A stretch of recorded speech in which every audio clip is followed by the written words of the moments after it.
Alright guys, it is Sunday evening and I've just about got the entire car blocked out. There's just a little bit of edging to do around the wheel wells and just, little edge stuff around the windshield and all that, and then it's pretty much done. Now, to my surprise, there's only about 10 or 12 little dingers in the whole car. Now, by the time I blocked out the Z-Chrome, they're not that deep. So what I did was I went down to O'Reilly's and I bought some U-Pole Dolphin Glaze. I like this stuff, especially for the price. I've tried many different two-part glazes in the past, 10 or 12 years. They all sand really about the same to me. But the cool part about this is, with my paint discount at O'Reilly's is only 21 bucks, so I'm in. So I'm gonna fix the dings with this glaze, and I'll go back and block it, and then I'll go in and I'll mix just a little bit of my black 2K that I was planning on putting on the whole car, and I'll do all those little ding spots that I'm fixing with the glaze.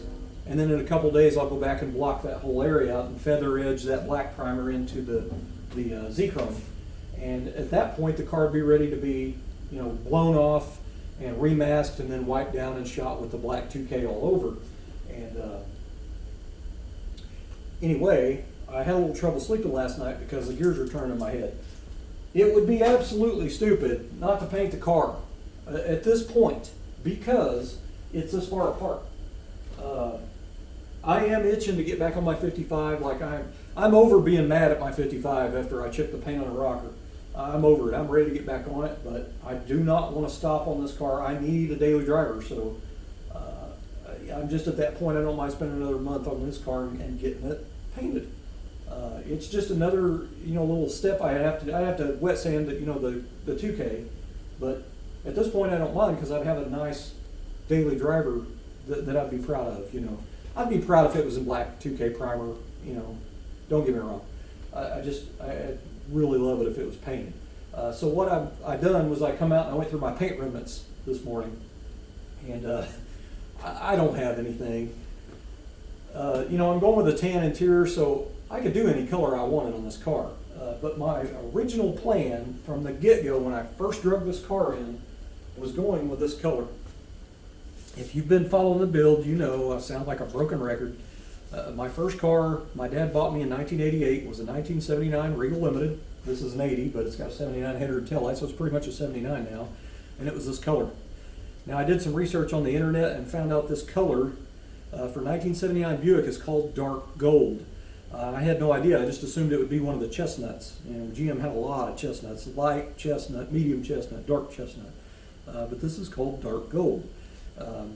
So what I did was I texted a lot of my friends that are painters, and those guys have been painting for years. They're going to have paint remnants laying around. So what I'm hoping, is that some of them guys will have some colors that's close to this. It can be dark, it can be light, I don't care. But maybe I can come up with a witch's brew between some of them, mix them all together in a bucket, and maybe I'll have a color that's kind of close. So that's kind of the plan, because I do not have the money to go have paint mixed. I don't. So since this is going to be a daily driver, the body is not perfect. It's still going to be a little ripply and wavy down along the bottom like the factory ones are, and I'm good with that. If I made a perfect paint job, I wouldn't want to make it an actual daily driver anyway. I wouldn't want to park it in the parking lot. But at this point, the car is going to look pretty good, so I would drive it, as it should be. But so that is my idea, is to try to go ahead and try to find some paint and paint the car.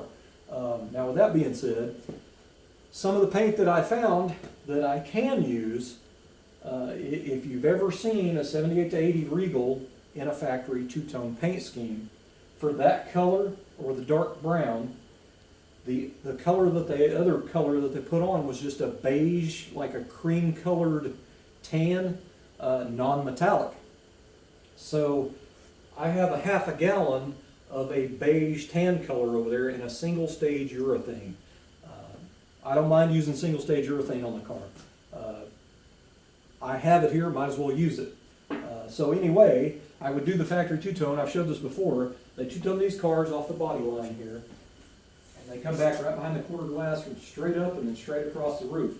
So 3/4 of the roof, the A-pillar, and from the body line over with the hood and all is a different color, which that would be that beige color. The rest of the car I would do, you know, the lower part of the car and around the back would be this color. My high school car was this color, but it had the little, you know, little Landau vinyl top on it. This car is not a vinyl top car, and I'm not going to put a vinyl top car on the car. You know, I'd have to buy all the trim, and it'd just be a nightmare. I would rather have the two-tone paint. I just think it's cooler looking to me, especially for the car, you know, 78 to 80. So anyway, that's the plan. I'm waiting on them guys to text me back. Hopefully somebody's got some paint. Even if somebody's got, say, a quart of a certain color it's about in this family, I can go buy another quart of that same color and mix them together. You know, so that's kind of what I'm shooting for. Because I'd love to paint the car right now. You know, it's just not that much more work to do just to go ahead and go for paint. And again, like I said, it's not going to be perfect. It's going to be a nice daily driving car.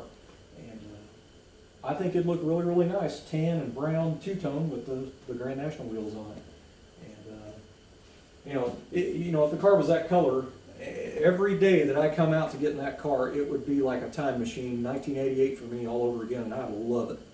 So I just really would love to paint it this color. Now I do have a full gallon of like a medium blue pearl. It's got a lot of pearl in it, really beautiful blue, modern looking blue. I just don't want to paint it blue. Now, again, if this other way don't work out, I may do that and just do it all blue, but I don't really want to. I have the paint here. Now the other thing about it, I got to thinking about, I have 3/4 of a gallon of urethane clear over there.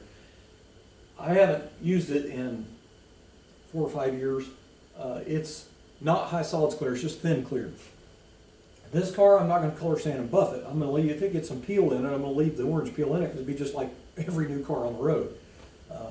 I don't plan on making this a show car, you know, so that thin clear will be just fine.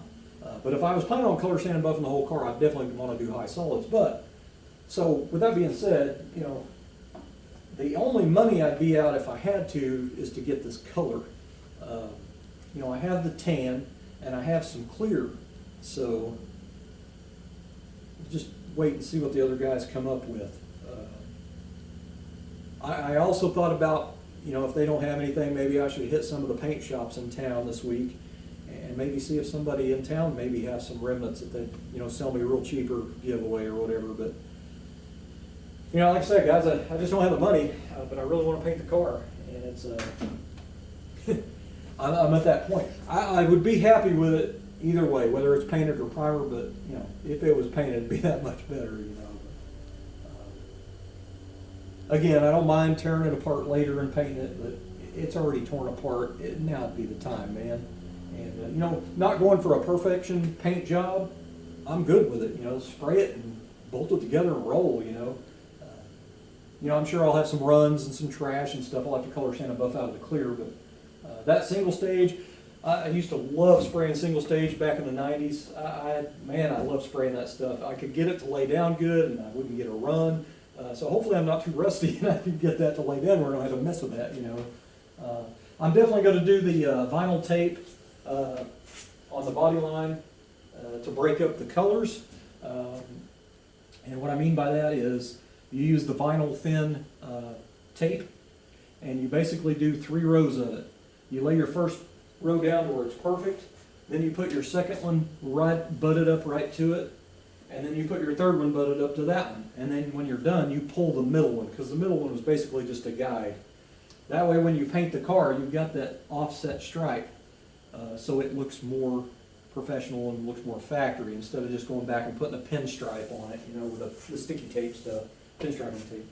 I want to do it in paint. That's how I did my salon, and it turned out wonderful. Anyway, guys, that's a plan. Now, if I paint the car, I might go ahead and pull the front fenders off. There's only a few bolts left anyway, because I don't have all of them in the back here. And I kind of need to align this front fender anyway. It's not really lined up right at the bottom. It's a little bit wider. So if I paint the car, I'm going to go ahead and pull the fenders and paint those separate. That way I can get the edges painted.